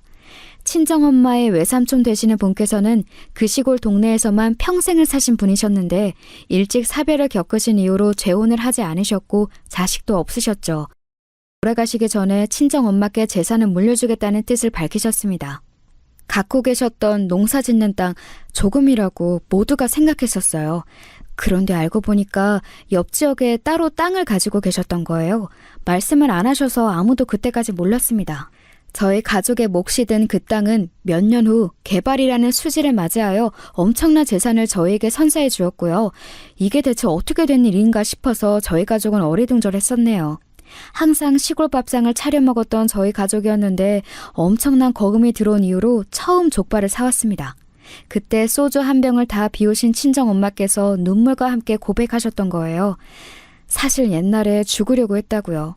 이 시골 동네에 죽으러 내려올 생각이었다고 말입니다. 저는 애써 담담하게 들었으나 옆에서 친정아버지는 미안하다며 우셨고 제 남동생도 울었습니다. 제가 울지 못한 건 지난 세월 꿋꿋하게 지켜온 장녀의 위치 때문이었던 것 같아요. 남다른 책임감이 요구되었거든요. 친정부모님은 쉴 새 없이 일을 하셨고 그에 따라 집안일을 도맡아 하고 남동생을 챙기며 돌보는 건 제 몫이 되었습니다. 남동생이 엇나가면 그건 제 책임이라 생각했기에 늘 애쓰며 살았던 것 같아요. 저는 심지어 남동생이 학교에 선생님과 면담하러 부모님 대신에 제가 간 적도 있었습니다. 그 정도로 친정 부모님께서는 농사일에 매진을 하고 계셨어요. 땅이 생기고 어마어마한 수지를 맞을 거라는 미래를 아셨어도 그리 열심히 하셨을까. 저는 이렇게 호기심을 품은 적이 있었는데 지금은 확신합니다. 친정 부모님께서는 그런 미래를 아셨더라도 그 자결하는 태양 아래에서 땀을 흘려가며 매일같이 일을 하셨을 거라고요. 빚은 진작에 다 갚은 지 오래였고 저희 집은 품종을 고르는 것에 큰 운이 따라줘서 부자가 되었고 생각지도 못하게 생긴 땅이 수지를 맞는 바람에 더 큰 부자가 되었지만 친정 부모님께서는 겉으로는 결코 그러지 않으신 것처럼 구셨습니다. 저희 남매는 그런 친정 부모님을 이해했어요. 절친했던 지인에게 배신을 당하시고 수중에 돈이라는 걸 다 잃어보셨고 빚까지 생겨서 삶의 벼랑 끝에 내몰려 본 분들이셨기 때문에 남다르실 수밖에 없었던 것이죠. 또한 친정 부모님께서는 땀을 흘려서 돈을 버는 노동의 가치를 무척 숭고하게 여기시는 분들이었습니다. 저는 남동생의 학업까지 열심히 챙기는 와중에 운이 좋게도 성적을 잘 받아서 좋은 대학에 진학했습니다. 생각해보니까 제가 규칙적으로 바쁘게 지내서 가능했던 일 같아요. 밥 차리고 청소 빨래 다 하고 남동생이 혹시 학교에서 사고라도 치지 않았나 매일 점검하고 확인하고 모르는 수학 문제가 있다고 하면 제가 머리 싸매서 그거 알려주고 남동생을 공부에 흥미가 없는 아이였기 때문에 제가 그 흥미를 붙여주려고 애를 많이 썼었어요. 그러다 보니까 하도 규칙적인 생활에 갇혀서 저도 제 공부할 시간에는 정확히 공부를 했고 서울의 좋은 대학까지 진학을 했죠. 저를 보면서 남동생이 의욕을 불태우길 바란 것도 있었기에 너무 기뻤습니다. 남동생이 자기도 해내겠다면서 그때부터 자습하는 습관을 들였거든요. 제가 서울로 가게 되었을 때 친정 부모님께서는 아주 의외의 말씀을 해주셨어요. 저보고 앞으로 계속 서울에서 살라고 하셨습니다. 존재 자체로도 고맙고 든든하고 힘이 되고 또 미안한 우리 딸아. 내가 아주 가장 역할을 못하는 가장이어서 너무나도 면목이 없었던 순간들이 많구나. 네가 고생이 많았다. 우리 가족 가장 힘들었을 때 그 어렸던 네가 동생까지 챙기면서 묵묵하게 견뎌준 것만으로도 눈물이 났는데 어느새 성인이 되었구나. 앞으로는 서울에서 너만의 인생을 마음껏 펼쳐봐라. 그래, 나도 네 아버지하고 생각이 같아. 너는 우리가 보기에 여기 생활이 맞지 않고 서울처럼 활발하고 시끄럽지만 수많은 기회와 선택이 기다리고 있는 도시 생활이 더 맞아 보여. 혹여나 효도하겠다고 나중에 좋은 기회 차버리고 집에 내려오겠다고 할까봐 걱정이 돼서 우리가 미리 당부하는 거야. 우리가 앞으로 체력 관리 든든하게 하면서 나중에 태어날 손주들이 다 자라서 결혼하는 그날까지 버텨볼 거니까 너는 여기 일은 아무 걱정 말고 너 하고 싶은 공부, 너 가고 싶은 직장, 네가 만나고 싶은 남자 이런 거 다 이루면서 살아. 우리가 뒤에서 받쳐줄 테니까. 알았지? 우리 딸? 저는 두 분께서 이렇게나 살가운 분들이셨나 싶은 마음에 그때는 좀 얼떨떨했던 것 같아요. 제가 집에서 동분서주하면서 노력해온 것들 솔직히 친정 부모님께서 모르시는 줄 알았어요. 그런데 다 알고 계셨더라고요. 성인이 된 딸을 위해 앞으로 어떤 지원이든 해주겠다고 말씀하신 든든한 부모님을 둬서 행복했습니다. 그리고 정말 부끄럽게도 그날에서야 저는 유심히 친정 부모님의 모습을 들여다보았어요. 그때 알았죠. 친정 부모님께서 또래의 다른 분들보다 최소 10살 정도씩은 나이가 들어 보이시는 것을 말입니다. 아직 그러실 나이도 아닌 것 같은데 왜 그렇게 흰머리는 나셨던지. 그동안 친정아버지의 머리는 원래 친정엄마께서 손수 잘라주신 것도 깨달았습니다. 그리고 친정엄마께서는 가끔 외지에서 시골에 봉사활동을 오면 그때 미용봉사를 받아 머리를 손질하셨고요. 아무리 시골이라지만 유행과는 한참 먼 두 분의 옷들도 그렇고 친정 부모님께서는 지난 세월 조금의 사치도 하지 않으셨죠. 미용실 가는 돈도 아까워하셨으니까요. 저는 그런 두 분의 모습을 가만히 오랫동안 제 눈에 담았습니다. 친정엄마께서는 당신의 외삼촌께서 돌아가시기 전에 그 댁에 걸어두셨던 가온 액자를 저희 집으로 가져오셨었는데요. 거기에는 정직, 겸손, 절제가 적혀 있었습니다. 저는 친정 부모님의 모습을 본받아 두 분이 유지를 받들 듯 지키시고 있는 그 가온을 저 또한 지키기로 하였어요. 누나로서 동생에게 늘 모범을 보여왔으니 제가 사치하지 않고 소탈하게 잘 살면 남동생도 따라할 거라고 믿었고요. 저는 서울에서 열심히 공부하며 살았습니다. 눈코 뜰 새도 없이 바쁘게 아르바이트 생활도 해보았고 친구들과 용돈을 모은 걸로 일본 여행도 떠나보았어요. 말 그대로 새로운 인생이 저에게 펼쳐졌음을 알았습니다. 제가 개척하는 저만의 인생 그림 너무 즐겁다는 생각이 들었고 제 자신을 믿으며 앞으로 나아가다 보니 목표로 삼았던 직장에도 들어갈 수 있었네요. 제가 서울에 계속 눌러 살기를 바라셨던 친정 부모님의 염원이 강하게 닿기라도 한 것인지 시간이 흘렀을 때 저는 도시 남자와 결혼을 했습니다. 그리고 어느 드라마 제목에서 묘사를 했듯이 남편 하나와 결혼을 했을 뿐인데 시댁이 넝쿨째 저에게 굴러 들어왔습니다. 아주 고고하게 구는 시댁 식구들이었죠. 아무래도 제가 시골 출신이라고 하니까 다들 저를 얕잡아 보는 분위기였습니다. 대학 잘 나오고 직장 잘 잡았고 그랬기에 망정이지. 아니었으면 언감생신 우리 아들하고는 급이 안 맞아서 만나지도 못했어. 우리 엄마 말이 맞아. 올케, 솔직히 내 동생보다 올케가 한참 수준 떨어지는 거 알지? 나는 누나로서 좋은 가슴이 아프네. 올케가 앞으로 노력 많이 해줬으면 좋겠어. 차이나는 수준을 채우려면 노력이 필요한 거잖아. 결혼하고 얼마 안 되었을 때 이때가 사실 가장 정신이 없기도 하고 설레기도 하고 그렇잖아요. 그런데 저에게 시어머니와 시누이가 차례로 멋진 발언을 해주셔서 덕분에 제 어이가 상실되었답니다. 시아버지께서도 저를 썩 탐탁스레 여기지 않아 하셨지만 사내대장부의 길을 함부로 꺾어 놓는 거 아니라고 하시면서 남편이 워낙 저하고 결혼을 하고 싶어하니 그 뜻을 따라주겠다고 하시며 저를 허락해 주셨었죠. 남편이 완강해서 시어머니께서는 차마 이 결혼 별로인데 라는 속내를 못 밝히셨던 것 같아요. 그런데 제가 나중에 든 생각은 차라리 진작 그 속내를 밝혀주셨다면 제가 결혼하고 나서 뒤통수 얼얼해지는 일은 없었을 것 같더라고요. 저는 시어머니께서 원래 그렇게 미간이 살짝 찌푸려진 인상이고 한숨을 습관적으로 쉬시는 분인 줄로만 알았지 뭔가요? 그런데 제가 마음에 안 들어서 그러신 거였다는 것을 황당하게도 저는 결혼 후에 알아버린 겁니다. 제 친정이 전혀 어렵지 않는 집안이라는 것 정도는 시댁에서도 알았습니다. 그러나 굉장히 형편이 넉넉한 집안이라는 것까지는 알지 못했어요.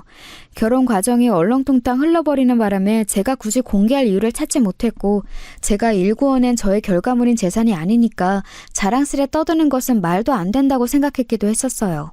제가 저희 부모님의 자식이라서 생각하는 게 비슷했나 봐요. 안 떠벌리고 조용조용히 있었네요. 비상금은 없는 돈이라고 생각해야 편하다는 말처럼 저는 친정의 그 재산, 저와 크게 상관없는 것이라고만 여겼습니다. 그거 없이도 결혼하는데 아무 지장 없었고요. 남편하고 둘이 취향 같은 게 서로 잘 맞아서 아기자기한 신축 빌라에서 반전세 2년 계약으로 우선 결혼 생활을 시작하는 것도 의견이 일치했고 간단한 살림만 우선 놓고 살자는 것도 손발이 척척 맞았습니다. 여러분 혹시 피규어가 뭔지 아시나요? 모르시는 분은 인터넷까지 갈 것 없이 유튜브에 검색만 해보셔도 뭔지 바로 아실 거예요.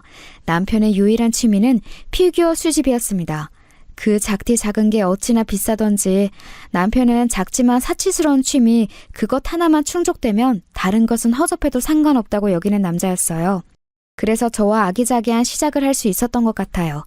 남편의 누나의 시누이는 그런 저희 부부를 약간 비웃었습니다.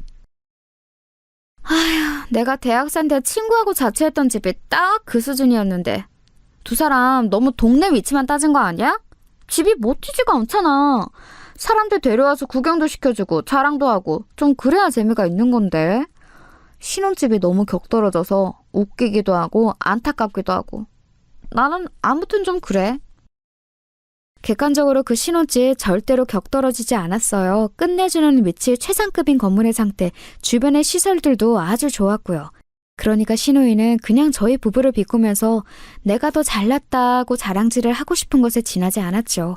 나이 들어서 유치한 싸움을 하지 않게 됐지만 잘할 때는 자기 누나와 치고받고 싸운 적까지 있다는 것을 고백한 남편은 신우이의 비꼬는 인사에 무시로 나가겠다고 하였고, 신혼부부의 금수를 자랑하기 위해서 저 역시 남편과 똑같이 커플로 행동하기로 했어요. 신우이가 너희 부부보다 우리 부부가 더 잘 산다고 오스대는 것에 계속 무시로 일관했습니다. 그랬더니 슬슬 약이 올라하더라고요. 시어머니께서 딸보다는 아들을 기본적으로 아끼시는 분인지라 그런 분께 자기 동생 욕은 못하겠으니 제 욕을 해댔습니다. 가뜩이나 저를 마음에 안 들하고 계셨던 시어머니께서는 옳다구나 판버려보자 하시면서 그때부터 가열차게 저를 눈엣 가시로 여기셨습니다. 저만 아니었으면 당신의 아들이 강남에 친정을 둔 여자와 결혼해서 폼나게 살았을지도 모른다고 여기시는 듯 했어요.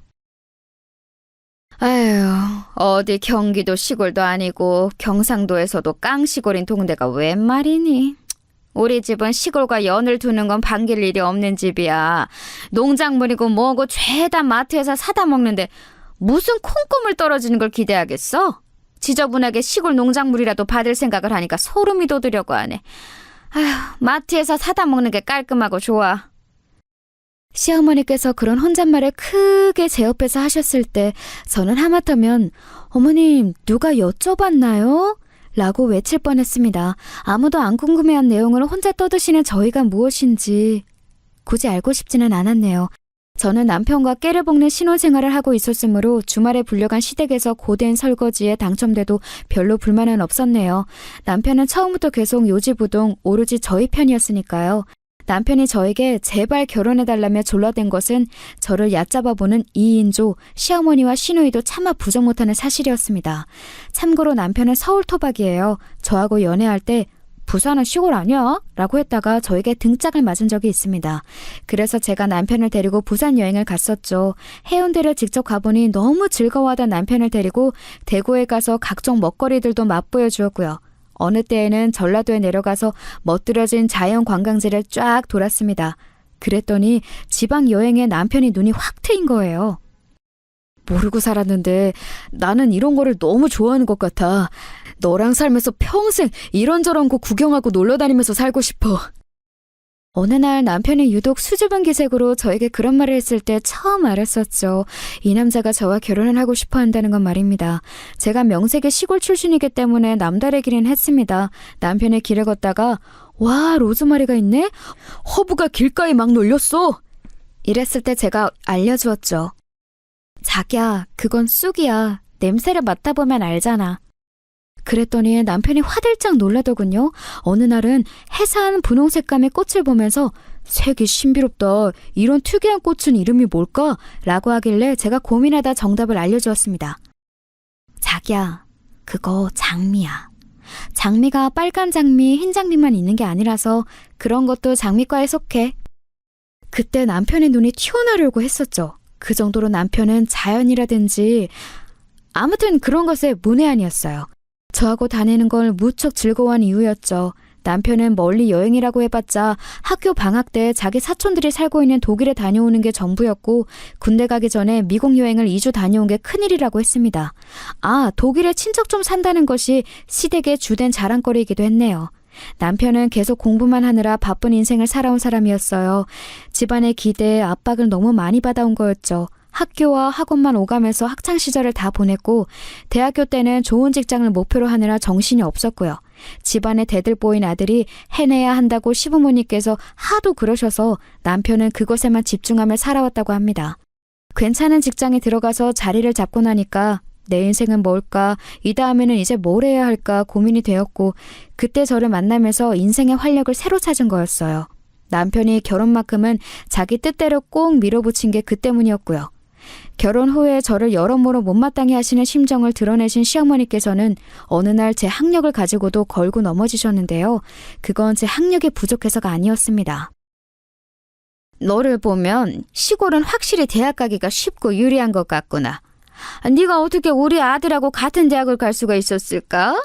그게 다 시골 전형인지 뭔지 하는 게 있어서야. 네? 어머님, 저는 오빠하고 같은 대학 안 나왔는데요. 뭔가 잘못 아신 것 같아요. 나도 알아. 다른 대학이긴 한데 수준이 같으니까 그냥 그렇게 말을 한 거야. 대학에 급이란 게 있잖니? 그 급이 같으니까. 굳이 급이라는 걸 따지신다면 제가 졸업한 대학이 더 급이 높은데요. 하늘 밑에 땅이 있는 법이잖아요. 우리나라 3대 명문 서울대, 고려대, 연세대를 묶어서 스카이라고 하죠. 스카이는 하늘이라는 뜻이니까 제가 그렇게 슬쩍 비유를 한 겁니다. 저는 스카이를 나왔지만 남편은 아니라는 거였어요. 그러자 비유를 알아대신 시어머니께서 얼굴이 막 빨개지셨습니다. 불러온 시댁에서 저는 대파다발을 손질 중이었는데 시어머니께서 대파 한 대를 들어서 그걸로 제 머리를 치셨어요. 이 머리통, 분명히 우리 아들보다 못한 게 들어있을 텐데. 그래야 하는데 왜 시골 촌구석에서 학원도 하나도 안 다녔는데 우리 아들보다 좋은 대학을 가고 난리야? 갑자기 대파로 머리를 맞은 저는 하나도 아프지는 않았지만 기분은 나빴죠.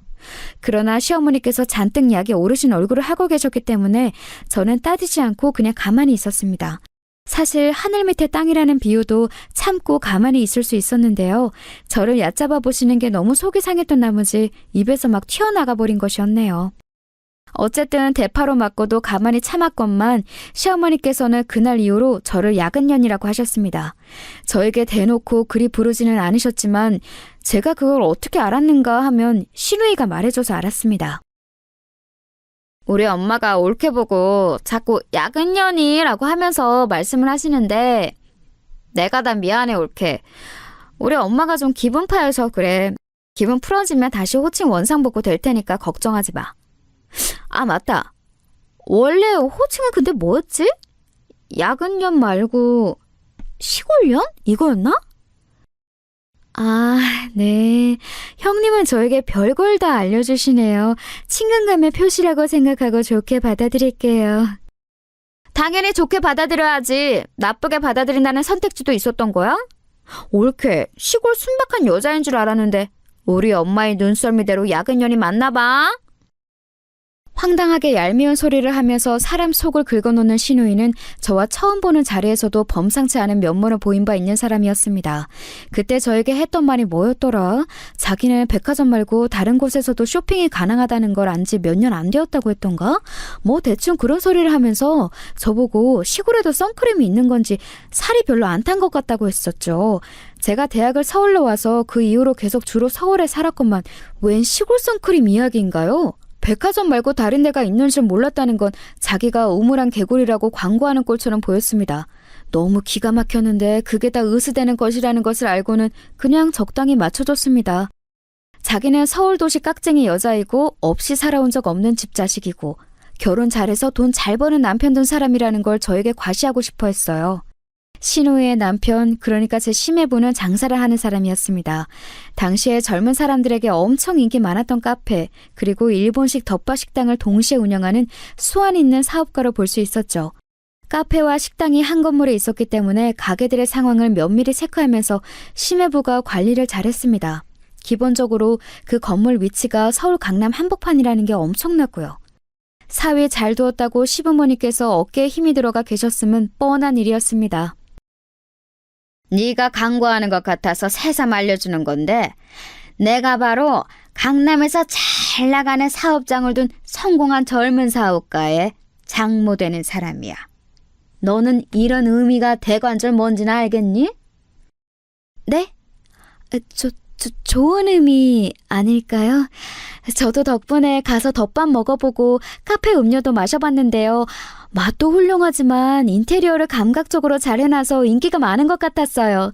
센스가 대단한 가게들이었습니다. 저희 동네에도 그런 거 생기면 좋겠다 싶더라고요. 그 동네에 생겨봤자 뭘 하겠어? 강남이니까 대단해 보이고 그렇게 손님이 바글바글한 거야. 바로 강남이니까. 아이고 이 시골 촌거사. 하여간 얘는 자기가 얼마나 대단한 집안에 시집을 온 건지도 전혀 자각이 없어요, 자각이. 시어머니께서는 직장 잘 잡은 사람 위에 강남에서 성공한 사람이 있고 더 그 위에는 강남에 건물이 있는 사람이 있다고 했습니다. 모름지기 강남에 집이 있고 건물이 있는 것보다 후련하게 속편한 인생은 없다고도 하셨죠. 그런 야욕을 가지고 살아가야 하는 법인데 저를 보면 한가한 시골 풍경이나 그려지는 것 같아서 속이 답답하다는 말씀도 하셨던 것 같네요. 자기를 싫어하는 사람 앞에서 주눅들지 않기란 어려운 법이었어요. 게다가 저는 며느리 입장이었으니 왠지 시댁에 미운 털부터 박힌 채로 결혼 생활을 했음이 실감이 나서 약간은 주눅이 들고 말았습니다. 지방에 본가를 두고 대학이나 직장 때문에 서울에 올라왔다가 눌러 사는 사람이 얼마나 많은데 왜 저만 그렇게 시골 사람이라고 폄하시면서 못마땅해 하시는 건지 너무 속이 상하기도 했어요. 남편은 시골이든 뭐든 다 좋아라고 하는 사람이었기에 혹시 시어머니께서도 속으로는 시골을 너무 좋아하시지만 뼛속까지 도시 여자인 척 하시려고 일부러 그러시는 걸 수도 있다는 생각이 잠시 들었습니다. 그래서 저는 주말을 이용해 집에 내려가 있다는 남동생에게 부탁해서 예쁜 시골집의 전형인 저희 친정집의 전경과 그 일대의 풍경 사진들을 찍어서 보내달라고 그랬어요. 그리고 남편에게 멋진 사진을 추려달라고 한 뒤 그걸 시어머니께 보여드렸습니다. 어머님, 결혼식 전에 영상으로만 제 친정집을 보셨었죠? 제가 사진을 가지고 와봤어요. 이렇게 보시는 게 더 좋을 것 같아서요. 마을 풍경이 정말 고즈넉하고 예쁘죠? 사진 작가들도 종종 와서 작업을 하고 갈 정도예요. 아, 바로 여기 마당에 화분 쫙 있는 집이 제 친정집이에요. 모퉁이에 나온 이건 뭐야? 지저분한 덩어리가 설마 항아리는 아니겠지? 와, 금방 알아보시네요. 맞아요. 이것들은 항아리예요. 좀 특이하게 생겼지만 그만큼 아주 귀중한 거라고 해요. 별게 다 귀중하다고 하네. 이건 무슨 고려시대 유적이라도 된다니? 아유, 그래도 귀한 것이라고 해서 마당 구석에 잘 모셔놓은 걸 보니 네 집안이 아주 그런 걸 안 따지는 건 아닌 듯해서 다행이구나. 아, 그런데 이거요. 그냥 모셔놓은 건 아니고요. 안에 뭐가 들었어요. 저희 친정엄마께서 직접 장을 담그신 것도 있고 솜씨 좋으신 이웃분께서 담그신 걸 얻어다가 보관해 놓은 것도 있어요. 그래서 요리하실 때 어떤 음식이든 꼭 여기 항아리 앞에 오셔서 맛나게 익은 장을 퍼가신답니다. 이상한 일이었어요. 드라마 같은 것에서 보면 여자 주인공이 해맑게 이런 소리를 하면 상대가 무조건 흐뭇한 미소를 지어주는데 그러면서 여자 주인공에게 마음을 슬쩍 열어버리던데 그건 허구여서 그랬던 걸까요?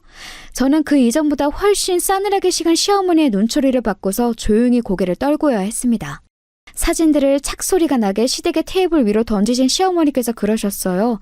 소위 손맛이라고 하는 시골 음식들을 안 좋아하신다고요. 이렇게 장 담가서 요리하는 것 또한 비위생적이기 짝이 없다고 하셨습니다. 이러다가 제가 남편이 밥상에 비위생적인 시골 음식을 올린다고 트집까지 잡으실까 봐서 저는 얼른 자리를 떠버렸어요. 시어머니의 발언이 너무 저에게 상처를 주는 것이었다는 걸 깨달은 건 집에 온 이후였네요. 왠지 기분이 가라앉아서 그다음부터는 시어머니께 저도 굳이 용을 써가면서 활발한 척을 하지 않았습니다.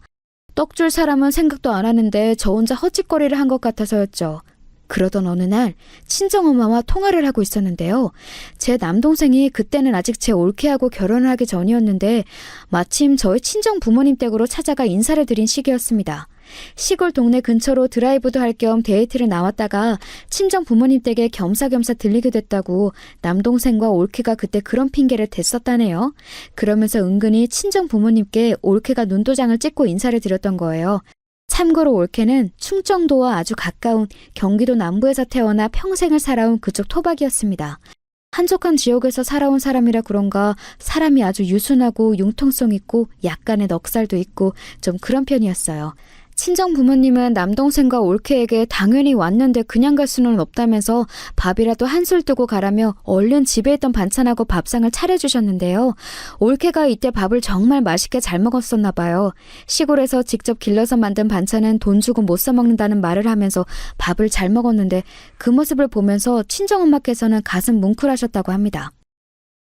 보면서 우리 딸도 밥을 이렇게 잘 먹는데 야무지게 밥 먹는 모습 보고 싶어서라도 우리 딸을 얼른 봤으면 싶네 이런 생각이 들더라. 그리고 우리 사위한테 내가 그동안 제대로 밥 한번 차려내오지 못한 것 같아서 얼마나 속으로 민망스럽던지. 아침부터 밤까지 할 일 많은 시골 사람이라는 핑계를 대고 내가 그간 소홀하고 게을렀었던 것 같아서 나 은근히 반성이 들었어. 에이, 엄마, 뭔 또 그런 소리를 하고 그러세요. 아니에요. 엄마는 절대로 소홀하신 적도 게으르셨던 적도 없어요. 동네 사람 아무나 자꾸 물어보세요. 엄마만큼 하나부터 열까지 안 놓치고 다 챙기는 사람이 또 있는지. 하여간 우리 딸, 지 엄마 의기소침하기라도 할까 봐서 득달같이 편을 들어주네. 고마워. 저기 그런데 있잖아. 너는 워낙 손끝이 야무지고 네 동생 끼들을 하도 잘 챙겨온 애라서 내가 네 남편 밥 먹는 것도 알아서 잘 살펴볼 애인데 우리 사돈부분께서는 그러고 사실까 싶어서 내가 궁금하고 염려가 되더라. 엄마, 요새는 마트에서 반찬도 잘 나오잖아요. 어머님, 아버님은 내가 보니까 주로 그런 걸 잘 사다 드시고 또 좋아하시는 것 같더라고요. 양파, 감자, 마늘 이런 건 집에 늘 안 떨어지게 놓고 사셔서 기본적인 건 다 하시지만 하는데 손이 많이 가는 메뉴라든가 이런 건 종종 사드세요. 마트에서 이제는 그런 거 배달도 해요. 엄마, 세상 이렇게 좋아진 거 모르셨죠? 그런 것도 다 배달을 해? 아이고야, 너무 좋아져도 나는 무섭다 얘. 그리고 그런 공장에서 만든 것들이 정말 좋아서 드시겠니? 꼭 그런 의미는 아닐 거야. 저는 직접 시댁을 겪어오면서 살고 있는 사람이니까 친정 엄마의 말씀에 그거야말로 아니에요 라고 말을 하고 싶었으나 너무 오버하는 것 같아서 그냥 웃어 넘겼습니다. 시아버지께서는 공사 다망하신 분이라서 식사를 밖에서 해결하실 때가 종종 있었고 시어머니께서는 원체 입이 짧으신 분이에요. 심해부의 카페, 식당 이런 걸 높이 평가하시며 무척 자랑을 하시지만 정작 거기 가셔서는 별로 드시지도 않을 정도이죠. 신호에는 몸매 관리를 해야 한다며 먹는 것에 꽤 예민하게 구는 사람이었습니다. 여자라면 365일 다이어트를 하는 게 당연하다고 그랬어요. 제가 남편하고 가끔 출출한 밤이면 온갖 생채소와 나물 반찬 때려 넣고 비빔밥을 해먹는다고 말을 했을 때 마치 무슨 원시인들 보듯이 저희 부부를 쳐다보기까지 했었네요. 내 동생은 남자니까 그렇다 치고 옳게 그렇게 살다가 어느 순간 훅 가는 거야. 어느 날 갑자기 살이 확 쪄 있겠지. 그때가 되면 먹는 양을 조절해도 이제 살이 안 빠진다? 나이 드는 무서움을 옳게는 모르네. 시골 사람이라서 세련되게 미래를 준비하는 법도 전혀 모르는 건지 뭔지. 제가 시골 사람인 거하고 잘 먹는 거하고 무슨 상관이 있어요? 저는 제 친정에서 가끔 보내주시는 직접 키운 농작물을 배부르게 양껏 잘 먹으면서 사는데 한 번도 살이 찔 걱정은 안 해봤습니다. 건강한 시골 밥상 위주로 먹어서 그런 건가 봐요. 형님은 도시 사람이라서 이렇게 드실 생각은 못 하셨나 보네요. 뭐야? 말 싸가지 없게 하는 것 봐? 옳게 지금 어디서 눈을 부릅뜨고 말대꾸를 따박따박 하는 거야? 옳게는 윗사람이 우스워 보여? 자기는 맨날 저한테 오만 소리 다 해대고 비꼬는 게 특기이면서 밝힌 지렁이가 한 번 꿈틀한 것 가지고 엄청 화를 내더라고요. 신호의 태도에 기분이 나빴지만 남편이 얼른 제 편을 들어줘서 금세 어깨가 펴졌습니다. 남편은 신호이를 향해 제발 부탁인데 남 상관 말고 본인 인생이나 잘 챙겨라고 시원한 소리를 해줬지요. 그 말이 맞았습니다. 남편은 자기 누나의 일에 일절 관심이 없었는데 자꾸 신우이만 자기 동생 부부에게 참견 중이었으니까요. 모전 여전인 것인지 신우이도 시어머니처럼 민망해지니까 얼굴이 아주 시뻘겋게 달아오르더군요. 목까지 빨개져서 저희 부부를 쏘아봤어요. 특히 저를요. 누구는 남편 없는 줄 알아? 내 남편이 더 잘났어. 얼마나 잘 나가고 있는 사람인지 옳게도 너무 잘 알지? 아, 네, 잘 알죠. 잘 알고 말고요. 뛰어나고 멋진 배우자와 백년해로 하시기를 기도해 드릴게요. 저는 떨떠름하게 대처를 할 따름이었습니다. 자기 남편의 대단함이 무시당하는 것만큼 신우이가 자존심 상해하는 것은 또 없었죠. 제가 시큰둥해하자 신우이는 짜증을 내며 자리를 아예 떠버렸습니다. 신우이는 얼굴도 예쁘장하고 공부도 꽤 해서 대학을 괜찮은 곳으로 나왔어요. 강박적으로 다이어트를 해서 몸매도 호리호리했고요. 자기 만족을 하면서 잘 살면 될 인물인데 자꾸만 남에게서 인정을 받으려는 게 문제로 보였네요. 너보다 내가 잘났어 라는 걸 끊임없이 확인받지 않으면 자기 존재 가치가 떨어진다고 믿는 모양이었습니다. 심해부가 집안이 좋은 건 아니지만 과감하게 강남에서 자기 가게를 시작해볼 엄두 배짱은 있는 분이셨고요. 강남처럼 가게의 입지를 럭셔리하게 키우기 좋은 곳은 없다고 본 것도 심해부의 날카로운 판단력이었을 겁니다. 자기 능력으로 성공하는 남자와 결혼한 것을 시누이는 무척 자랑스러워했어요. 시부모님의 기대와 관심을 한몸에 받고 살아온 건 남편 쪽이었죠. 그래서 시누이는 더 사랑받고 더 인정받고 싶다는 욕구를 키워온 것 같았네요. 대학 입시에 조금 미끄러진 시누이는 대학 재학 때 약간 풀이 죽었었고 대기업 입사도 결국 미끄러졌을 때는 망연자실했다고 합니다. 사실 객관적으로 너무 좋은 대학, 너무 좋은 직장을 잡은 것이었지만 시누이는 그렇게 보지 않았나 봐요. 자기 동생보다 월등한 결과를 내야 한다는 강박이 있었으니 말입니다. 그런 시누이가 강남에 떡하니 자기 가게 차려서 젊은 사람들 사이에서 인기를 얻고 있는 사업장의 주인과 결혼을 하였으니 입이 찢어질 수밖에 없었나 봐요. 결혼한 이후로 시부모님께서 전에 없이 시누이에게 흐뭇한 미소를 지어주시면서 크게 인정하는 자식이라고 축켜 세워주셨다고 하니까요. 그런데 마침 자기 동생은 웬 깡촌 시골의 친정이라는 여자하고 결혼해서 간소하게 짝이 없는 실혼 생활을 시작하니까 속이 아주 고소하지 않았겠어요? 그러면서도 시어머니께서 저를 못마땅해 하시니 거기에 동조를 하면서 더 잘 나갈 수 있었던 내 동생을 망친 주범이라고 저를 여기는 그런 이중적인 마음을 가졌습니다. 가족에 한해서는 한 가지 감정만 가질 수 없는 법이니까요. 아무튼 이 복잡 미묘한 두 모녀 때문에 제가 항상 심란한 것 같다고 생각을 하던 참이었습니다. 친정엄마께서 생각지도 못한 행동을 하셨어요. 결혼하고 직후였던가 아니면 직전이었던가 그때 시댁에 대해 친정 부모님께서 한창 물어보실 때였는데 그러면서 제가 시댁의 집 주소도 알려드린 적이 있었나 봐요. 친정엄마께서 시댁으로 택배를 보내신 겁니다. 직접 정성껏 조금씩 기른 것들로 반찬을 만드셔서 말입니다. 택배를 붙이고 나서 친정엄마께서는 시어머니께 별것 아니지만 솜씨 좀 발휘해봤다. 부담 없이 맛보아 주시라. 간략하게 전화를 드렸다고 합니다. 그랬더니 시어머니께서 아, 예 하고 마시더래요. 갑자기 의욕에 불타셔서 행동에 옮기시기는 했으나 막상 미적지근한 시어머니의 반응을 접하자 그제서야 친정엄마께서는 멋쩍어지셨나 봐요. 괜한 일을 벌인 건가 싶어서 민망해지셨고 일단 저에게도 알려놔야 할 것 같아서 전화를 주었다고 하셨습니다. 여기까지 듣고 나니까 저는 왠지 좌불안석이 되고 말았죠. 그런 건 네 동생이 만나고 있는 참한 아가씨 말 맞다나 돈 주고도 못 사먹는 거니까 사부인께서 어른이 잘 꺼내 드시겠지? 네 생각은 어때? 아마 그러시겠죠? 이것저것 잘 드시는 입맛은 아니시기는 한데 시골에서 직접 기른 것들로 정성스레 반찬을 만들어 보내온 사돈 집안의 성의를 높게 생각해 주실 분이에요. 분명히 아껴가면서 잘 드셔주실 거예요. 아, 그런데 엄마, 다음부터는 저하고 뭔가 상의라도 하시고 그런 걸 보내든지 말든지 하세요. 아, 제가 놀랬잖아요. 아, 그래, 알았어. 내가 의욕이 갑자기 앞서서 열심히 움직여버렸네. 우리 딸 예뻐해 주십사. 그렇게 내가 뇌물이라도 보내고 싶었나 봐. 친정엄마께서 너스레를 떠시는 것에 저도 웃음이 나왔습니다. 하지만 전화를 끊고 나서 속은 착잡했죠. 왜냐하면 아무리 생각을 해보아도 시어머니께서 그 반찬들을 좋은 마음으로 드셔주신다는 그림이 머릿속에 안 그려졌거든요. 제가 너무 시어머니를 악마처럼 바라보고 있는 편협한 며느리인가 싶어서 스스로 약간 괴롭기까지 했습니다. 시어머니께 전화를 드려서 반찬 잘 받아보셨냐고 여쭈어볼까 하다가 우선 시누이에게 떠보기로 했어요. 왜냐하면 시누이가 시댁에 들른다고 분명 그랬거든요. 저기 형님, 저번에는 어머님이 미리 다져놓으신 마늘 그거 챙겨 가셨다고 했잖아요. 냉동실에 두고 오래 드실 거라고. 혹시 이번에도 뭐 챙기신 거 있으세요? 올케가 그런 걸 왜 물어봐? 나한테 관심 없다고 나 무시하고 싶다고 온몸으로 외치고 있는 사람이 올케 아니었어? 내 남편이 너무 잘났으니까 내가 부럽고 질투가 나는 걸 일부러 감추려고 그렇게 구는 사람이 올케잖아. 네, 알겠습니다. 다른 걸 여쭤보려고 전화드린 건데 지금은 어렵겠네요. 그런데 시누이가 웬 헛소리만 하는 바람에 소득 없이 전화를 끊을 수밖에 없었죠. 알아가면 알아갈수록 특이한 사람의 시누이 같았어요. 그런 정신 상태는 도저히 종잡을 수가 없었죠. 고민하던 저는 장바구니를 챙겨서 이튿날 시댁으로 향했어요. 친정엄마의 반찬을 워낙 좋아하는 저라서 혹시 받으신 양이 많으면 좀 덜어가려고 한다는 말씀을 드리면 완벽할 것 같았습니다. 실제로 그렇게 챙길 작정이기도 했고요. 모르긴 몰라도 입 짧으신 시어머니께서 감당하시기는 어려울 양일 게 분명했어요.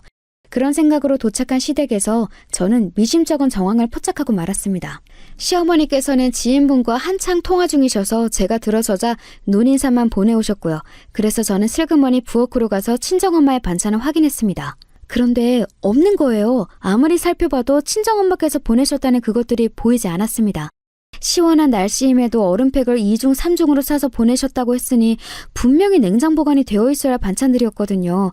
고개를 갸웃거리던 저는 내다 놓으려고 입구를 꽉 묶어 놓은 쓰레기 봉투에서 시선이 멈추었습니다. 반투명해서 안이 비치는 쓰레기 봉투에서 보이는 것은 친정엄마께서 사용하셨을 법한 보자기였습니다. 저는 홀린 듯이 쓰레기 봉투를 열어 그것을 확인하고 말았어요. 그리고 참담해졌죠. 마침 통화를 끝낸 시어머니께서 저를 찾아 이쪽으로 오셨다가 화들짝 놀라셨습니다. 너는 그걸 왜 찾아보고 그래? 별로 달갑지도 않은 걸 네 엄마가 멋대로 보내오니까 나는 별 수 없었어. 사돈인데 네 엄마라뇨? 대체 왜 별 수가 없으셨어요? 안 되실 거면 저에게 주신다는 선택지도 있으셨잖아요.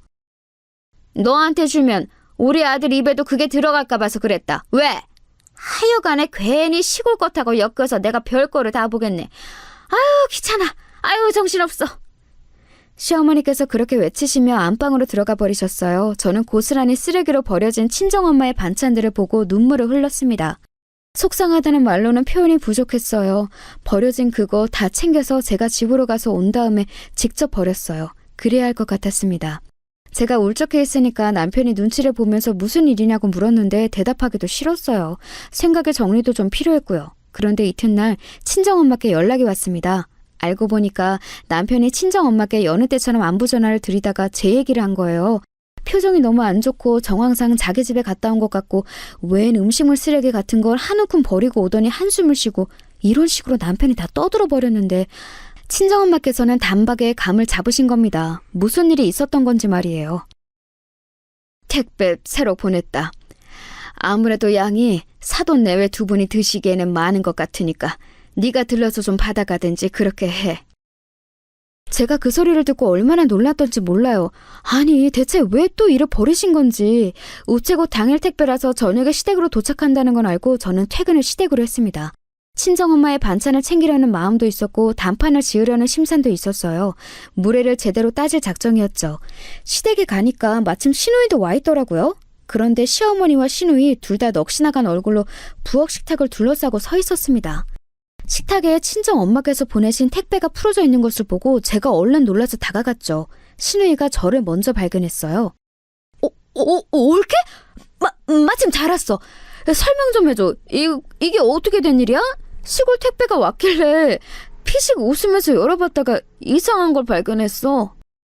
사부인이 뭔가 이상한 걸 보내셨는데 네가 설명해줬으면 싶구나. 이게 대체 뭐니? 아니 왜 우리 사위가 장사하고 있는 강남의 그 건물의 기념수건이 보자기 대신에 들어있는 거야? 동봉되어 있는 이 서류는 뭐고? 사부인께서 그 건물의 소유지라고 되어 있는데 아니지? 이거 농간이지? 시어머니께서 거의 숨이 넘어가시려고 했습니다. 저는 그 순간 친정엄마께서 왜 택배를 다시 보내셨는지 알아차렸고 저도 모르게 씩 웃고 말았네요. 그러자 두 모녀의 안색이 이제는 아예 창백해졌습니다.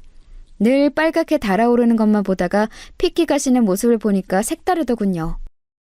맞아요. 저희 엄마가 마침 그 건물 주인이세요. 제가 명쾌하게 답을 드리자 시어머니께서는 다리에 힘이 풀려 주저앉으셨어요. 시누이는 말도 안 된다며 현실을 부정했죠. 그래서 제가 알려주었어요. 애초에 저는 남편하고 그 건물에서 만났다는 사실을 말합니다. 남편은 심여부의 가게를 구경하러 들른 참이었고 저는 친정엄마의 건물을 보려고 갔다가 눈이 맞았던 것이었거든요. 건물 부자도 맞고 땅 부자도 맞다는 말까지 덧붙였더니 이번에는 시누이가 반쯤 눈동자를 뒤집으면서 주저앉았어요. 저희 친정은 한두 푼에 그렇게 연연하는 집이 아니어서요. 몇 달 공실로 둬도 상관없으니까 계약 끝나는 대로 지금 장사하고 있는 집을 쫓아내도 돼요. 사실 세를 더 낼 테니까 들어오고 싶다는 사람은 널렸기도 하고요. 옳게! 그게 무슨 소리야? 에이, 안 될 소리지. 그럼 쫓겨나는 사람은 죽으라는 소리야? 아니지. 내가 이럴 때가 아니구나. 옳게. 내가 그동안 올케한테 너무 모질었지? 미안해. 내가 나쁜 마음에서 그런 건 아니었어. 신우이가 혼이 쏙 빠진 얼굴로 정신없이 떠들었습니다. 자존심이고 뭐고 지금은 굽혀야 될 때라고 판단했던가 봐요. 시어머니께서는 입만 뻐끔거리시며 저를 멍하게 올려다보셨어요. 완전히 정신이 붕괴되신 듯 보여서 저는 그냥 친정엄마의 반찬을 챙겨다가 꾸벅 인사를 드리고 나왔습니다. 그러자 신우이가 맨발로 저를 따라 나왔어요. 배웅도 안 받고 그냥 가냐면서 아주 혼비백산으로 저에게 인사를 해댔습니다. 저는 씁쓸한 웃음으로 대꾸를 해주고 집으로 갔죠. 남편에게 있었던 일을 다 말해주었고요.